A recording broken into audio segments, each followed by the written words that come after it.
the students in the hybrid class loved having to be in class less time because after all, most of what they were doing online was the discussion. And because there was always someone moderating, it was always a student moderating. And they were actually, the first time I modeled what I wanted them to do, so they were following my model. They were doing an absolutely amazing job.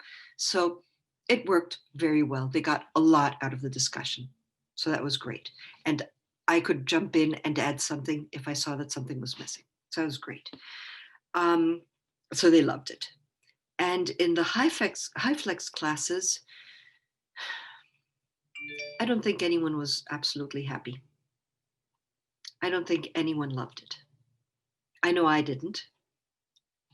I thrive with contact with students, and that is what students commented on most.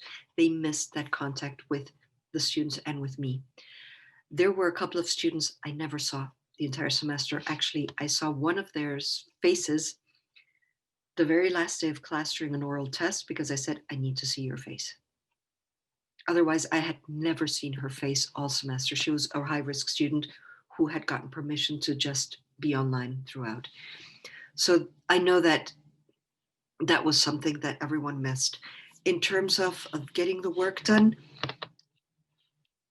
I had many students comment that they liked my approach, that they knew what was expected of them, and that it sort of made it more predictable and easier to follow. So that was something that they did like. So I think they missed the contact, the personal contact, but the actual like work, they got it done. Some students, I think, flourished in the environment, particularly when I did use Zoom. They really appreciated that. They were very mature about it. And they understood that even though they had access to Zoom for some of the content, that they needed to do more than just those Zoom sessions. And so, you know, I think they did well. I had some students who maybe hadn't hit that kind of maturity yet. And so they had, it took them a while over the, September, October, and then getting into November. It took them until November to kind of get what was going to be the right prescription for them to be successful. And so on the student side, I think hybrid courses require that they figure out in what way they're going to be successful for themselves. There's not one way. You know, students always ask this question, well, how can I be successful in your class? And sometimes that's almost like it's a prescription for every student. I think the hybrid model forces students to say, okay, this class is different from the other classes, and I've got to figure out my pattern for this class and be serious about it. And many of them did. I literally had to have the conversation with some of my students because there was this, in my other classes, my instructors did this. And I literally had the conversation and I said, you realize that just like each of my students is a different person, I am a different person. And so I'm going to deliver things differently. And what I promise you is I'm gonna talk to you about that. I'm gonna tell you how that is. I'm not gonna necessarily change it unless I see a reason to change it, a meaningful reason to change it. But I'm gonna give you, ways in which you can be successful under the way in which I teach. And for some students, a light bulb went on, like, oh, okay. I think for the most part, the students have adapted well. And I've noticed that with this approach of doing the Hyflex hybrid model, students are really looking for some stability in the class and maintaining that stability throughout. So, because I've noticed that when I start to change just a little bit in the course, saying, hey guys, we need to shift direction just a little bit to help you guys out with the course, it kind of throws them off just a little bit. And so I think for the way that they respond to the course is they really are just looking for some sense of stability, that I know what's coming up, I know what's going to happen. That way they can, I think they function a little bit better with that sense of stability. Other ways that they responded to it, it was interesting when I first started teaching at the beginning of the semester. I had a lot of students who were really joining live, like video and audio. As the course progressed, I just noticed a lot of students just really shut all that off, and they would just prefer to respond through the texting or through the video, the response feeds. So it seemed like the students, they still wanted to participate, but I think that they were kind of secluding more and more as the semester went on. And so, and it was totally fine. A lot of students would, in fact, I was almost getting more responses from students just from being able to text than I was just from video and audio. And in some cases, when I would teach a discussion, I would get more comments this way than I would in a live lecture, which was, it was actually really interesting, because then the students can feel like they can have a voice by their sitting there thinking about it instead of actually having to talk about it. So it was interesting to see that sort of approach to the teaching, that it almost opened up more of an audience to that were want to respond, but may not feel uncomfortable to respond if they were face to face. But now they have a new way of actually responding by just typing it in. So I think overall, general picture, I think the students have responded really well with the teaching. So far, I'm getting a lot of positive feedback from students, and we're kind of doing this together. I try and communicate with my students often that, hey, I really care about where you're at and how you're doing.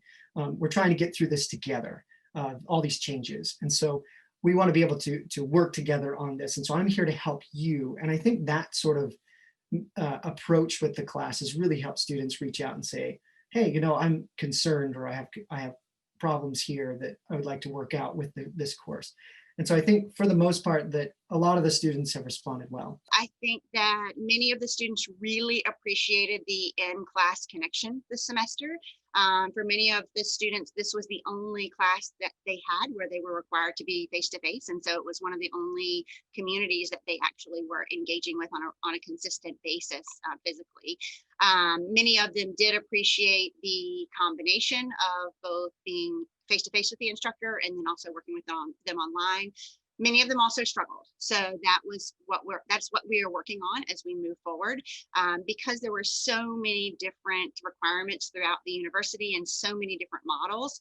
Many students were very confused by what was actually going to be required in the course. And I think just because of the different formats that we all had moved to over the process of the summer and the fall, students had very different narratives about what they had to do and did not understand expectations. So our biggest challenge was attendance. There were days where we would have 3 students in the classroom. And that was very unfortunate because it meant that they were missing a lot of the material. We had actually strategically decided not to move to a Hyflex model just because of the content in our course. It did not work well with the Hyflex model.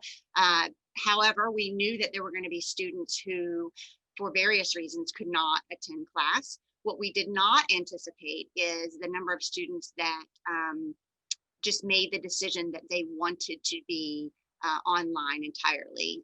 And so they just stopped coming and stopped communicating. So that was definitely a challenge for us. Overall, they were good sports about it. Like, I'll say that. They all would have preferred, the full face-to-face. But they, they worked hard. If they were having trouble, like with the remoting in or whatever, they stuck with it. And I was very, loose on due dates and so on to accommodate them, so yeah, there were some projects where there was a good bit of back and forth with, me saying, you didn't accomplish this right, like I need X, Y, and Z instead of what you submitted, and just, giving them the grace to resubmit and so on. But I did mid-semester-ish put out like an anonymous survey that they could respond to, just asking them some basic questions like, are the announcements helpful? Are you listening to them or reading them, however I sent them? And you know, are there some things that could be tweaked to make it better? And I had a, you know, how are you feeling kind of question at the end, like, I'm good, I'm doing well, or, you know, I'm okay, or I'm struggling. And sort of however they answered it took them to a different prompt. And I had, you know, out of 30 some responses out of my 3 classes, so that was only about half my students responded, but I had 4 or 5 say, you know, I'm struggling. And, you know, that they got a response like, I'm really sorry, you know, you feel this way, please, you know, come talk to me in my office hours or whatever. One of the questions was, do you know how to have a Zoom with me during my office hours? And most of them said no, even though that was, you know, front and center, first day of class kind of a thing. So that was another one, just to remind them, like, here's how you find me on Zoom during my office hours, or simply ask for an appointment, you know. But yeah, I haven't had a lot of office hour action. I usually don't. I mean, because I'm usually like working with them one-on-one, some in the studio, we often get most things taken care of during class, but I've had a few office hour visits, which has been interesting, trying to explain to them how to like put together something in a pair of pants over Zoom. Students have responded in a variety of ways, honestly. I have students, once they come face to face, that's usually their learning style. That's where they're comfortable, face to face. So they appreciate that opportunity. I've gotten very positive feedback about the hybrid classroom. Again, this is not my only time doing it hybridly. We have an online graduate program, so I'm dealing with graduate students, and sometimes the older students want to be face to face, but not always. I'll reflect on a particular semester when I had 4 in-house students and about 21 online. And what happened is they would come in and they loved it. Once they come in once, they don't stop. They like the face-to-face unless there's a weather incident. And that's the other thing. It also allows, if we do have weather or other situations, we can continue to move forward. We're not limited. We're not stopped by the weather. So, but once they come in, they love it.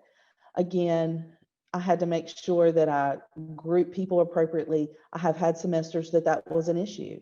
The ability to share in partners is also great for presentation purposes. You know, I had gotten feedback that our class was so long on presentations and people would zone out. So I was thinking, how can I have everyone share, be able to present in this format so they're learning what it's like, because they'll be teaching this way at some point. So how can they get that experience but not take a whole class period and sharing things that don't necessarily affect everyone? Because I would have public libraries, school library, academic, all different librarians in there. So I had to think ahead about how I can sort those things. So the feedback I've gotten from students has been very positive, and I use that feedback to alter how I've done things. So it's nice in this online hybrid environment to be able to partner them and have them share just in partners and take 10 minutes to share a whole class instead of a whole class period. So they get the experience. They could give me feedback. I can say, can you share something now when we come back to the whole group? Could you share something your partner shared with you that you thought was impressive or that you thought the whole class needs to hear? So they're not talking about their own work in that part. They're talking about their partner's work, which is another strategy to support positive interaction and build collaboration in a class. Overall, the feedback has been actually really great. I've had a handful of students mention that watching that if they chose not to come to campus at all, they wanted to only participate virtually, which was fine by me. And they've mentioned that it actually feels like they're sitting in class, that through that platform, it feels very natural. They feel very comfortable asking questions, either through that platform or via email or meeting with me via Zoom. So that's been very, very encouraging to hear that there's some little slice of normalcy still going on with the course, and that I feel that's largely afforded to Panopto in the classroom structure that I was really lucky to be in.